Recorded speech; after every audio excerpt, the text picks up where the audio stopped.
নমস্কার বন্ধুরা, সুস্মিতার রান্নাঘরে সবাইকে স্বাগত। আমার আজকের রেসিপি ঘুগনি। ঘুগনি খেতে কিন্তু আমরা অনেকেই ভালোবাসি, আর দোকানের ঘুগনিটা খেতে জানি না কেন একটু বেশিই টেস্ট হয়।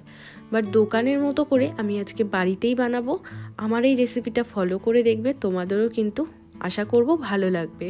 আর এই ঘুগনির পরে কিন্তু একটা দারুণ সিক্রেট মশলা তৈরি করব, যার জন্য ঘুগনির টেস্টটা আরও অনেক বেশি বাড়িয়ে দেয়।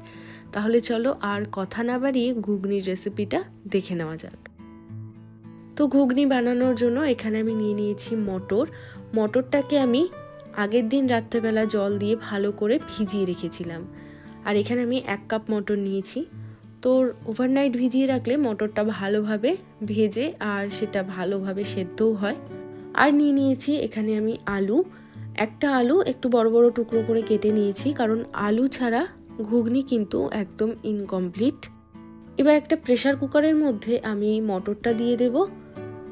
তোমাদেরকে জলের পরিমাণটা একটু বুঝিয়ে দিই। এরকম আঙুলটা চুবিয়ে দেখবে যে একটা কর এইরকম ডুবে থাকবে, ততটাই জল দিতে হবে, তাহলে কিন্তু একদম পারফেক্ট জলের পরিমাণটা হবে। এবার এর মধ্যে আমি দিয়ে দিচ্ছি আলু, দিয়ে দেবো 1 চামচ লবণ আর 1/2 চামচ মতো হলুদ গুঁড়ো। এবার এটাকে আমি 4টে সিটি দিয়ে নেব। মটরটা যেহেতু আমি ওভারনাইট ভিজিয়ে রেখেছিলাম, তার জন্য 4টে সিটিই কিন্তু একদম পারফেক্ট। এটা মটরটা সেদ্ধও হয়ে যাবে, আস্তও থাকবে। তো প্রেসারে 4টে সিটি পড়ে গেছে। এবার প্রেসার কুকারটা নামিয়ে আমি একটা কড়াই বসিয়ে দিয়েছি। কড়াইয়ের মধ্যে দিয়ে দিচ্ছি একটু সর্ষের তেল। তেলটা ভালো করে গরম হয়ে গেলে এবার এর মধ্যে আমি দিয়ে দেব একটা তেজপাতা, দিয়ে দেবো একটু গোটা গরম মশলা। আমি এখানে নিয়েছি 2টো দারচিনি আর 4টে মতো এলাচ। গরম মশলাটাকে একটু ভেজে নিয়ে তারপর এর মধ্যে দিয়ে দিচ্ছি পেঁয়াজ কুচি। এখানে আমি 3টে মিডিয়াম সাইজের পেঁয়াজ নিয়েছি, আর একদম ছোট ছোট করে কেটে নিয়েছি পেঁয়াজটা, যাতে ভালোভাবে পেঁয়াজটা গলে যায়। পেঁয়াজটাকে আমাদের খুব ভালো করে একটু ভেজে নিতে হবে।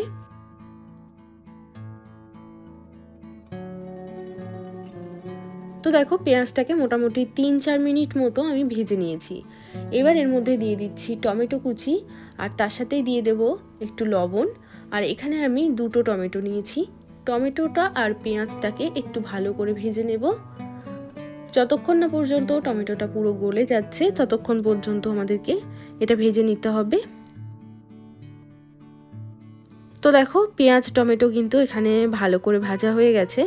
এবার এর মধ্যে আমি দিয়ে দিচ্ছি আদা রসুন বাটা। এখানে আমি 1 চামচ মতো আদা রসুন বাটা দিলাম।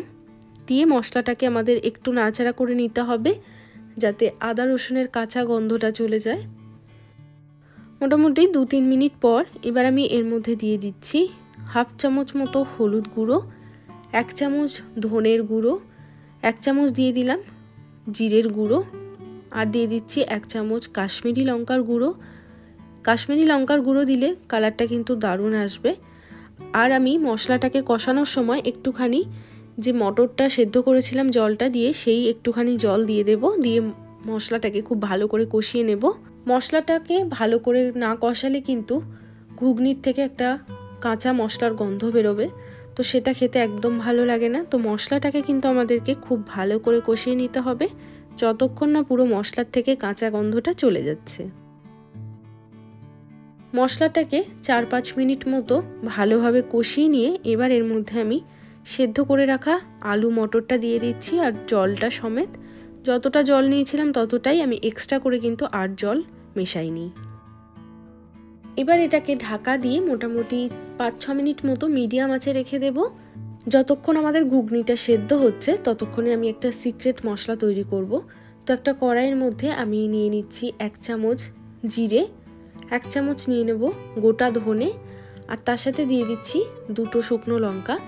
এই শুকনো মশলাগুলো আমাদেরকে একটু ভালো করে ভাজতে হবে, যাতে এই মশলার থেকে খুব ভালো একটা গন্ধ বেরোয়। আবার এইদিকেও খেয়াল রাখতে হবে যাতে মশলাটা কোনো রকমভাবে পুড়ে না যায়। যখন জিরে এবং ধনেটা ভালো করে ভাজা হয়ে যাবে, ওটার থেকে কিন্তু দারুণ সুন্দর একটা গন্ধ বেরোবে। তো সেই সময় আমাদের গ্যাসটাকে অফ করে দিয়ে মশলাটাকে তাড়াতাড়ি করে একটা প্লেটে ঢেলে নিতে হবে। এটা পুরোপুরি ঠান্ডা করে নিয়ে তারপরে মিক্সার গ্রাইন্ডারে গুঁড়ো করে নেব। এদিকে আমাদের 5-6 মিনিট হয়ে গেছে, আমি ঢাকাটা সরিয়ে নিচ্ছি। তো এখানে কিন্তু ঘুগনিটা অনেকটাই পাতলা আছে। এটাকে গাঢ় করার জন্য আমি এরকম একটা হাতা দিয়ে ঘুগনিটাকে একটুখানি ম্যাশ করে দেব আলু আর মটরগুলো, এতে করে ঘুগনির যে গ্রেভিটা সেটা অনেকটাই গাঢ় হয়ে যাবে। আর তোমরা যদি এর থেকেও বেশি গাঢ় করতে চাও তাহলে কিন্তু একটু কর্নফ্লাওয়ার জলের মধ্যে গুলে সেটাও দিতে পারো, ওতেও কিন্তু ঘুগনিটা অনেকটাই গাঢ় হয়ে যায়। বাট এটা করলেও কিন্তু ঘুগনিটা বেশ গাঢ় হয়ে যায়। তো এরকমভাবে আমরা একটুখানি ম্যাশ করে দেব। এখন যে গ্রেভির কনসিস্টেন্সিটা আছে এরকমই থাকবে। আমি এখনই গ্যাসটা অফ করে দেব, কারণ এটা ঠান্ডা হলে আরেকটু টেনে যাবে। তো এবার আমাদের পরিবেশন করে নিতে হবে ঘুগনিটা। তো একটা প্লেটের মধ্যে আমি এই ঘুগনিটা প্রথমে দিয়ে দিচ্ছি, আর তারপরে আমি দিয়ে দেবো সেই সিক্রেট মশলাটা, যেটা ছাড়া ঘুগনিটা কিন্তু একদম ইনকমপ্লিট।